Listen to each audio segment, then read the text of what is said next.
NEET परीक्षा को लेकर सुप्रीम कोर्ट ने एक फैसला सुनाया है। उसको लेकर हमारे साथ बातचीत करने के लिए सुप्रीम कोर्ट के वरिष्ठ वकील डॉक्टर AP सिंह मौजूद हैं।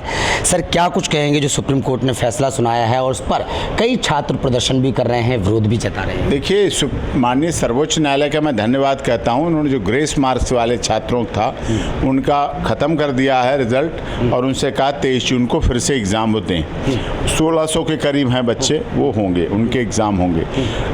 लेकिन जो भी ये घोटाला हुआ, इसके लिए मैंने देश के माननीय नई चुनी हुई सरकार, तीसरी बार मोदी जी की सरकार, जिसे हम लोगों ने बहुत शिद्दत से बनाया है, और उसमें भी स्वास्थ्य मंत्री जो नड्डा साहब हैं, उनका तो पहले भी स्वास्थ्य मंत्रालय रहा है, राष्ट्रीय अध्यक्ष रहे, तो उन्हें पूरे देश का पता है। तो आदरणीय JP नड्डा साहब को भी पत्र लिखा है स्वास्थ्य मंत्री के नाते, और मानव संसाधन मंत्री धर्मेंद्र प्रधान जी को भी पत्र लिखा है। दोनों लोगों से जुड़ा मामला है और इसमें बुरी तरह से जांच हो और परीक्षा रद्द होनी चाहिए, क्योंकि 25 लाख छात्रों से जुड़ा हुआ मामला है। अब 25 लाख छात्र छात्राएँ हैं, विदेशों में भी एग्ज़ाम हुए, इसके भारत में भी हुए, और एक परिवार में अगर 10 लोग होते हैं तो 25 × 10 कितने लोग होते हैं? तो सब प्रभावित होते हैं।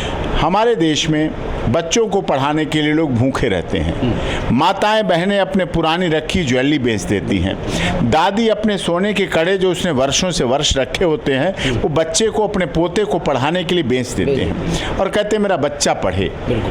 कोचिंग भेजते हैं, उनके लिए इतनी मेहनत करते हैं, माता पिता मेहनत करते हैं, और उसके बाद जब बच्चा एग्ज़ाम देता है तो उससे अनसर्टेनिटी रहती है, वो अनिश्चितता के माहौल से गुजरता है कि पेपर लीक हो जाएगा, इस तरह घोटाला हो जाएगा। वो पढ़ पढ़ के 18 घंटे पागल हो जाता है, लेकिन वहाँ नकल करने वाले जो माफिया हैं, जो गैंग हैं, सॉल्वर गैंग हैं, ये कामयाब हो जाते हैं।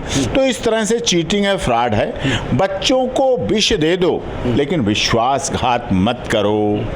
मेडिकल से जुड़ा हुआ मामला है, पूरी दुनिया के लोग भारत के मेडिकल साइंस पर भरोसा करते हैं, आते हैं इलाज कराने, और उनमें ऐसा होना चाहिए भ्रष्टाचार पूरी तरह से गलत है। और हम सरकार से भी अनुरोध करते हैं, माननीय सर्वोच्च न्यायालय ने इस पर सुनवाई भी की है और उस पर सुनवाई करके कार्रवाई कर रही है। लेकिन जो छात्र प्रदर्शन कर रहे हैं, नाराजगी जाहिर कर रहे हैं, नाराजगी जता रहे हैं, उनके लिए क्या कुछ कहेंगे? जो नाराजगी जता रहे हैं उनकी सही जायज़ है। देखिए, बड़ा दुख की बात है, जो छात्र कभी शादी ब्याह में नहीं जाते, फंक्शन में नहीं जाते, मनाली शिमला उनका परिवार घूमने जाता, वो नहीं जाते, वो पढ़ते हैं बैठ के।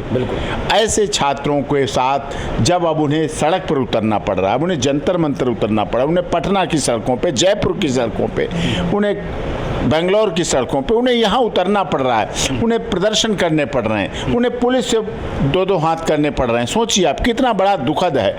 जो माँ बाप ने सोचा था मेरा बेटा सफ़ेद कोट पहन के आएगा, उन माँ बाप को अपने उसी बच्चे पर कफन चढ़ाना पड़ा। आत्महत्याएं कर ली लोगों ने दुखी होके।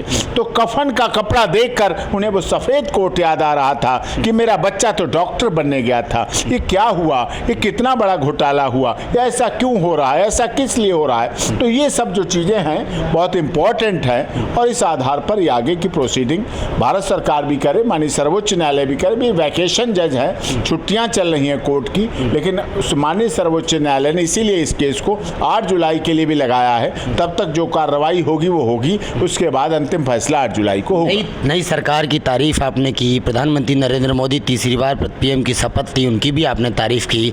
JP नड्डा फिर से स्वास्थ्य मंत्री बने, उनकी भी तारीफ की। एक बड़ी उम्मीद आप जता रहे हैं उनसे। क्या लगता है इस तरीके की घटनाएं जब घटती हैं, इस तरीके की जब जो पेपर लीक होते हैं, इन पर सरकार को किस तरीके से संज्ञान लेना चाहिए? क्योंकि अभी भी कुछ लोग ऐसे हैं जो नकल या तमाम जो चीज़ें हैं वो करते हैं, जिससे अभी नई सरकार में जो आया है और नया कानून आ रहे हैं। अब इस नई सरकार में ही नए कानून आएंगे 1 जुलाई से। उसके बाद ये जो नकल वाला गिरोह है, जो पेपर लीक करता है, जो ये गिरोह है, इस पर बहुत सख्त से सख्त कठोर कार्रवाई की जाएगी और कठोर निर्णय लिए जाएंगे, और उसके बाद सब कुछ बहुत अच्छी तरह होगा। और निश्चित तौर पर विश्वास रखिए, मोदी जी ने अगर नारा दिया है सबका साथ सबका विकास, तो नीट के छात्रों के साथ भी न्याय होगा, जस्टिस होगा। नकल माफिया गैंग सफल नहीं होगा, वो जेल के अंदर होंगे। और NIT जो संस्था है जिसने एग्जाम कराए हैं, वो भी उसमें कुछ लोग जरूर गलत हैं, कुछ लोगों की मिलीभगत जरूर है। जो जो एक सेंटर बहादुरगढ़ का ऐसा पड़ा जहाँ 780 नंबर, ये सब नंबर जो भी हुआ है बहुत गलत हुआ है। छात्रों से जुड़ा हुआ मामला है। गुवाहाटी से चौपाटी, कन्याकुमारी से कश्मीर तक गरीबों के बच्चे भी हैं, अमीरों के बच्चे भी, नेताओं के बच्चे भी, अभिनेताओं के बच्चे भी, जुडिशरी के बच्चे भी, पत्रकारों के भी बच्चे, मेडिकल लाइन में सबके बच्चे हैं। और आज देश को मेडिकल लाइन की जरूरत है। कोरोना काल में हमने डॉक्टरों की जरूरत देखी है। हमने डॉक्टरों की कमी की वजह से अपने को खोया है। हमने कफनों की लाइन लगा दी।